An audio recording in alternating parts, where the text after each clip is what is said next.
Hello everyone, and welcome back to another round of productive morning routines. If you're here watching this video, you're probably a lot like me and you want to be as productive as possible, you want to get things done, and you want to, especially for like a morning routine, it can set you up for so much success for the rest of the day and just so much productivity. And so I really, this year in particular, wanted to hone in on that. And so what did I do? Of course, I went on YouTube, I went on podcasts, I went on Pinterest, Instagram, and I picked out a whole bunch of different tips and techniques and tricks that people were using in order to maximize their morning routines. And I decided to take it one step further, and I actually contacted 2 different life coaches, productivity coaches, experts in morning routines, and I asked them to sort of look over this list and just kind of provide me with their feedback. So number 1 is Jeff Sanders. He is the author of The 5 a.m. Miracle. He's written a bunch of books. He is a keynote speaker. He also has a podcast called The 5 a.m. Miracle. It has over 7 million downloads. Like, definitely go check it out. I will put the link down below.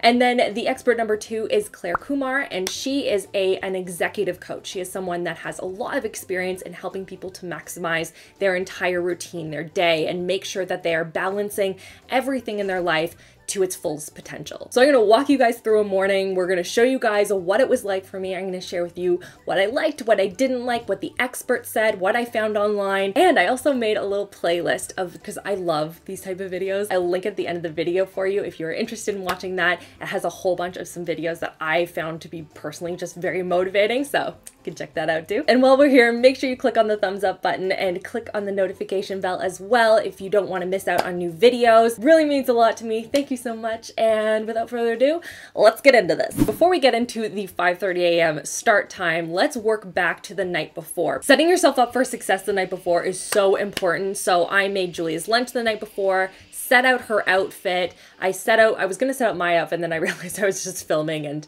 you know, I don't really need to set out pajama bottoms and a t-shirt. But doing those little tasks that take up time in the morning the night before is also going to make you feel better when you wake up in the morning too, knowing that those things are already done. And then making sure that you get enough sleep. This was another thing that both Jeff and Claire really emphasized, was that you need to make sure that if you're going to wake up early, make sure you go to bed early. So when I was setting my alarm, I made sure, you can see on my clock, like I went to bed around 10 o'clock. So I felt good about that. I was super sleepy too, which helped, and kind of winding yourself down is another thing that's really, really important. But we wake up the next morning, 5:30 in the morning, and this is what we got. Oh, it's so bright in here. I just tried to record without turning on my camera. Do we love, by the way, the little clay mask that I have over the giant zit under my brow? It still kind of hurts. A little bit sad about it. But I got up, I brushed my teeth, I did my skincare routine, and then we headed downstairs to do the next thing on the list, which was breakfast. So according to my schedule here, next on the list is the 5-minute journal. But I'm gonna move that because I'm starving. And obviously this depends entirely on who you are as a person, but I always get really hungry in the morning. So I'm going to get a cold glass of water, coffee, and then let's make a healthy breakfast. If you've slept through the entire night, you haven't had anything to drink, and so you're probably pretty dehydrated, and also the cold water is going to help wake you up a little bit. Water. Whoa. That's so cold. And one of the tips I read was to use something like Headspace, which is an app that's sort of like a relaxation app. And they were saying to listen to something like that while you're making your breakfast, or you're getting yourself ready in the morning, or something like that. Just sort of a self-improvement time. All right, I've never tried Headspace before, so I'm just going through it now, and I'm going to listen to that while we make breakfast. Let's focus on work and productivity. I almost chose stress and anxiety. That's also a good one. Okay, here we go. Session 1. This is the most important thing of the morning. Can't forget you.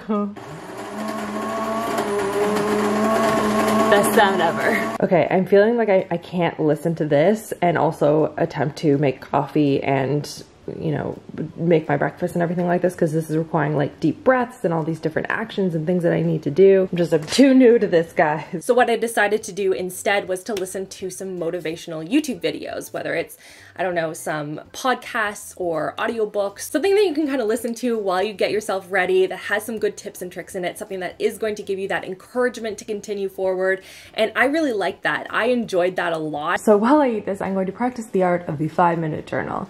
and I'm going to write down some things that I am grateful for and things that I want to accomplish today, both in my job as well as personally. Now, 5-minute journals are super, super popular, and it's something that you take 5 minutes to do, typically first thing in the morning, and you write down some positive affirmations, you read some inspiring quotes, you write down some of your goals and objectives for the day. Now, I love this as a concept, and I've always wanted to do something like that, but I find I just don't sit down to do it. And when I was talking to Jeff, one of the things that he said was, when he was kind of looking through my list, is to pick out the things that you're excited to do in the morning. If 5-minute journaling isn't for you, don't throw it into your routine just because you feel like you should.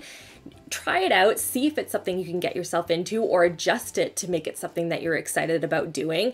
But don't force everything in, because then you're not going to want to get up first thing in the morning, and you should feel energized and excited to get up in the morning to accomplish the things that you've set out to do. Now, while I did like the whole concept of the 5-minute journal, it's not something I can see myself personally committing to every single morning. So I think what I'm going to end up doing is, like, every Sunday night, sitting down and sort of writing out a week of things that I want to accomplish, things that I'm grateful for, and sort of referring back to that every day versus writing out a new one every day. Okay, now that we've eaten, I'm gonna get my coffee, and then I think I'm gonna sit outside and just do some just mindful prayers and just relax outside a little bit and listen to Headspace and some motivational stuff. Look how pretty it is outside. Wow, I can't believe how light it is. Love how I always take Chris's sweater. Look at our garden. Coming together. Chris and the kids have been working on this. I take no credit for it, though I am excited to eat it all when it grows. Got some more tomatoes. Wow, this is turning into a different type of video. So I went outside to do the rest of the Headspace session, do a lot of deep breathing and kind of checking myself. I liked it, but honestly, meditation just isn't for me. I'm just such a fidgety person. I just can't stand sitting still like that. It just like, I don't like it. So what I did instead that I really enjoyed was just stretching, taking the time outside, doing deep breathing, a couple of different stretching yoga moves, listening to some more of those podcasts and YouTube videos, and just doing that instead was really nice. I mean, I should also exercise, whether it's just going for a walk outside or going to a gym or something like that, but I am awful at that. I can't do it. I need to do a video and just have my sister take me to a gym, because she is like a pro star at this. Would you guys want to see a video on that? I feel like that would just be so terrible. Oh my gosh, she may actually kill me. After some stretching, I took the time to do a to-do list. Now, doing to-do lists, it kind of depends on the person. I personally love to-do lists, so it's something that gets me excited to get into my morning routine, because I get to sit down and do to-do lists. Wow, I'm really cool. If you're not a to-do list person, if you're someone that gets stressed out by them, Jeff was saying that you should do it the night before instead and have it all set up and ready for you so that you are prepared mentally for what you need to accomplish that next morning. And I like to organize my to-do lists, because I find if I write them all out just like line by line, it's way too overwhelming, and then I get stressed out. So instead what I do is I quad it like this. So sort of bucketing the to-do list makes a lot of sense for me, and I really, really love it. It just makes it less stressful to look at, and honestly, it makes me feel like I'm accomplishing more. Gotta pull up the calendar, see what I'm filming. Also, I just have to say, I'm very proud of myself. I almost went on Instagram, which is what I would normally do downstairs in the morning, and I have not opened it. It was tough though, because it is like a habit. And I did my whole to-do list outside, and that was awesome. I love the summer weather. I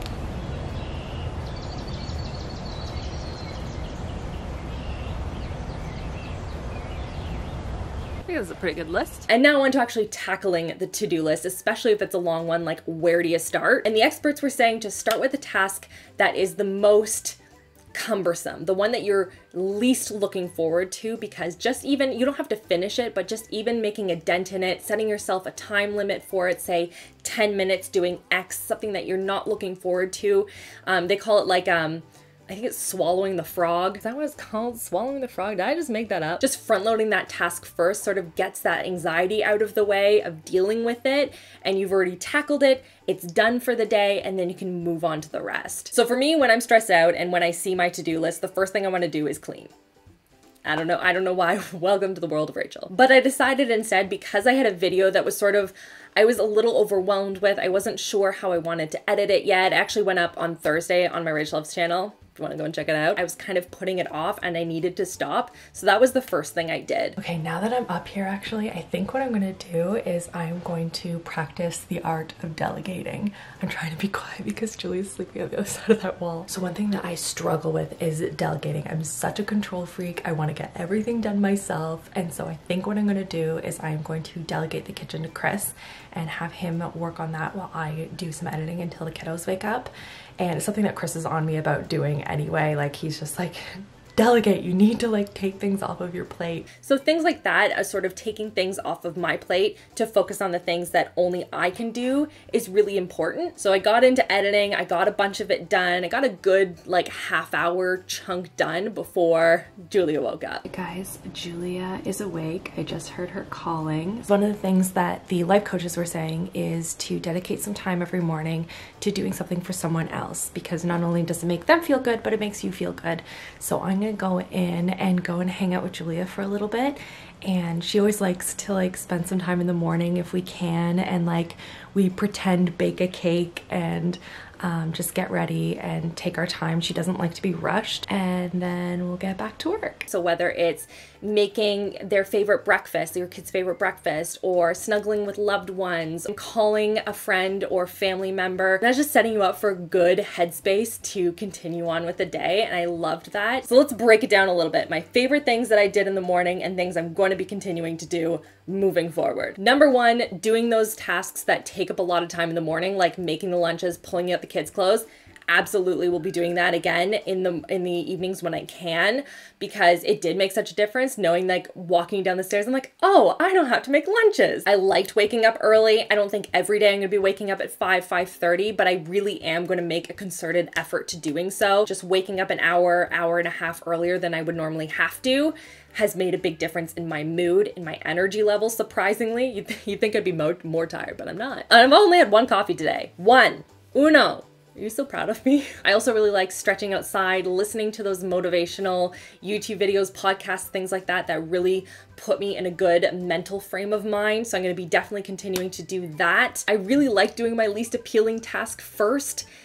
I don't think I'm gonna do it every time, because again, who wants to start their day and just be like, well, here we go. But if there's something that's like looming over my head, something that's causing me a lot of anxiety and stress, I'm going to make an effort to do that. And then just giving back to others. I think that was something that I didn't really think of for a morning routine, but it's something that really did make a difference in how I felt moving forward. As a mom, I put so much stress on myself to properly delegate the time between my business and my kids and my family. And so even just that 10 minutes in the morning made me feel better about me as a mom, and that's really important. Well, what do you guys like to do for your routines that really like gets you going in the morning, really feel motivated and encouraged and ready to take on the day? Leave me a comment down below, and check out the playlist over here if you are looking for more motivational content, more morning routines that I highly recommend watching. And you can check out the links below for the experts that I talked to. And again, big thanks to Claire and Jeff for speaking with me over email. That was really kind, and I really appreciate their expert opinions. I hope you guys enjoyed this video. Make sure you give it a thumbs up, click on the subscribe button and the bell notification so you don't miss out on new videos, and that's everything. I hope you guys are having an awesome weekend, and I'll see you guys all in my next video. Love you all. Mwah.